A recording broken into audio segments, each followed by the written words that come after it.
మహిళలపై చేస్తున్నటువంటి అనుచిత వికృతమైనటువంటి వ్యాఖ్యలకు వ్యతిరేకంగా ఈ రోజున మహిళా సంఘాల ఐక్య వేదిక ఆధ్వర్యంలో ఒక రౌండ్ టేబుల్ సమావేశాన్ని విజయవాడ నగరంలో ఏర్పాటు చేయడం జరిగింది. ఈ వేదిక ద్వారా మహిళల్ని అడ్డం పెట్టుకుని రాజకీయాలు చేస్తున్నటువంటి అన్ని రాజకీయ పార్టీల్ని కూడా హెచ్చరిస్తూ ఉన్నాం. మహిళల్ని టాపిక్గా చేసుకుని రాజకీయ లబ్ధి పొందాలి అని చెప్పుకుని మీడియాల్లో సోషల్ మీడియాల్లో ట్రోల్ చేసుకోవటానికో వీటిని వాడుకుంటూ ఉన్నారు తప్ప మహిళకి భద్రత, మహిళా సాధికారత పట్ల చిత్తశుద్ధి ఉందని చెప్పి మీరు అధికారాల్లోకి రాకముందు వచ్చిన తర్వాత చేస్తున్నటువంటి ప్రకటనలన్నీ కూడా కేవలం ప్రకటనలాగానే పరిమితం అయిపోతూ ఉన్నాయని చెప్పి ప్రభుత్వాలకి గుర్తు చేస్తూ ఉన్నాం. ఈ వేదిక ద్వారా మేమందరం డిమాండ్ చేస్తూ ఉన్నాం. గత ప్రభుత్వాలు దిశ యాప్ తీసుకొచ్చినా, ఇప్పటి ప్రభుత్వాలు శక్తి యాప్ తీసుకొచ్చినా ఈ యాప్ల వల్ల ఒరిగేదేంటి? మాకు ఎవడ కాడు ఇష్టం వచ్చినట్టు మాట్లాడుకుంటానే పోతా ఉన్నారు కదా. మహిళల్ని చాలా చండాలంగా దుర్మార్గంగా వ్యాఖ్యానిస్తూ ఉన్నారు కదా. వేశ్య కూడా ఒక మహిళేనయ్యా. ఆమెను ఈ పరిస్థితికి దిగజార్చింది ఎవరు?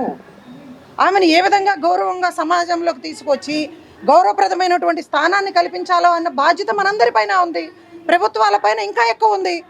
అటువంటిది ఎవరెవరన్నా కాదన్నా దేవతల రాజధాని అని చెప్పి డిసైడెడ్. అది రాష్ట్రం అంతా ఒప్పుకుంది, కేంద్ర రాష్ట్ర ప్రభుత్వాలు ఒప్పుకున్నాయి, అన్నిటికంటే మించి ప్రజలు ఒప్పుకున్నారు. 29 గ్రామాలకు చెందినటువంటి రైతులు స్వచ్ఛందంగా ముందుకు వచ్చి భూములు ఇచ్చారు.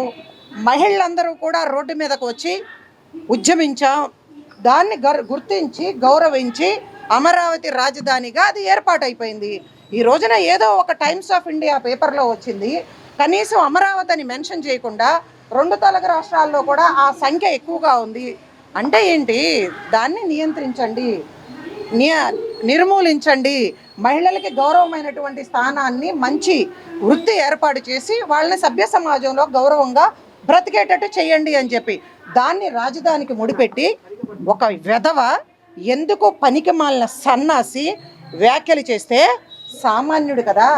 అంతకుముందే కదా, వారం రోజులు కూడా కాలేదు, సారీ టు సే దిస్, రాష్ట్ర ముఖ్యమంత్రి గారు మహానాడు వేదికగా తమ్ముళ్ళు అందరూ గుర్తుపెట్టుకోండి, ఎవరైనా మహిళలపైన అసభ్యకంగా మాట్లాడితే, అనుచిత వ్యాఖ్యలు చేస్తే ఉపేక్షించను.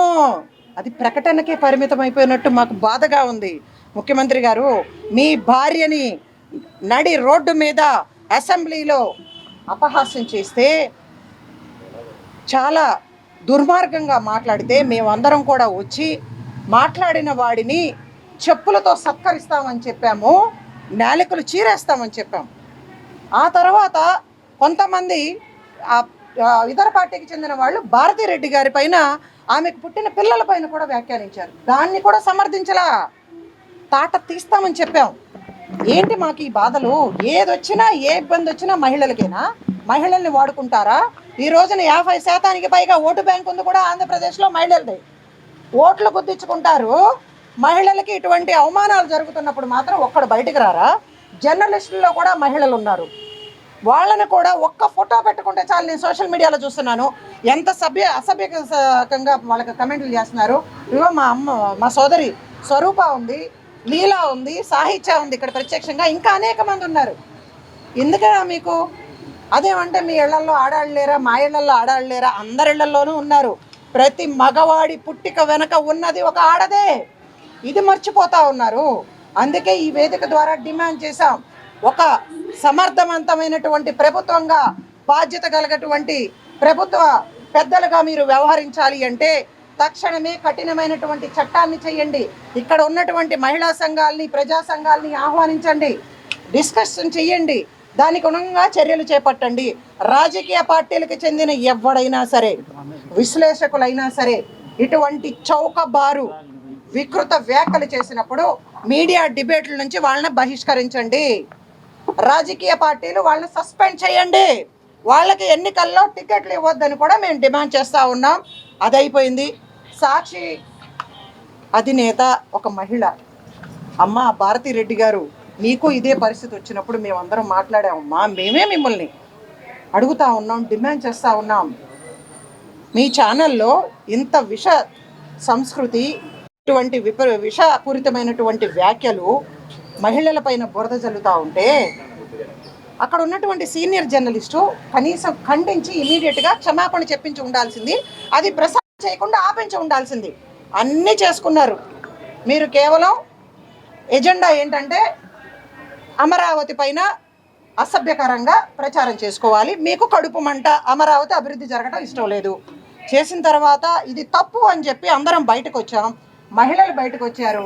ఇదేం కర్మరా బాబు, భూములు ఇచ్చిన పాపానికి మేము చేసుకున్న కర్మ ఏంటి? రాష్ట్ర అభివృద్ధి కోసం, మన బిడ్డల భవిష్యత్తు కోసం మేము భూములు త్యాగం చేయటం ఏంటి? ఇప్పటి వరకు మాకు సరిగ్గా ప్లాట్లు ఇవ్వలేదు, మాకు కౌళ్ళే ఇవ్వట్లేదు. ఇటువంటి పరిస్థితుల్లో గత ప్రభుత్వం దుర్మార్గంగా విచ్ఛిన్నం చేయాలని చూసింది.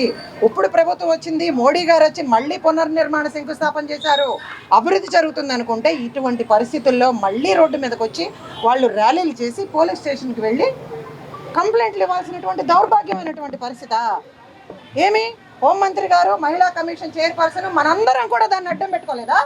అమరావతి రాజధాని ఉద్యమాన్ని తక్షణమే వాళ్ళ దగ్గరికి వెళ్ళి వాళ్ళని ఓదార్చాల్సినటువంటి బాధ్యత మన మీద లేదా? తర్వాత ఎప్పటికో ఆడెవడో కృష్ణరాజు అనేవాడు విజయవాడ నుంచి పారిపోయిన తర్వాత ఇప్పుడు బయటకు వచ్చి ఎందుకమ్మా ఈ ర్యాలీలు? మాకు కావాల్సింది ఏంటి? చర్యలు. మాకు కావాల్సింది ర్యాలీలు, నిరసనలు కాదు, ఎవరో ఒకళ్ళ మీద దాడులు కాదు. కఠినమైనటువంటి చట్టాన్ని తీసుకురండి. గత ప్రభుత్వంలో బాధ్యత గల పదవిలో ఉన్నటువంటి సజ్జల రామకృష్ణారెడ్డి సమర్థించుకుంటా ఉన్నాడు.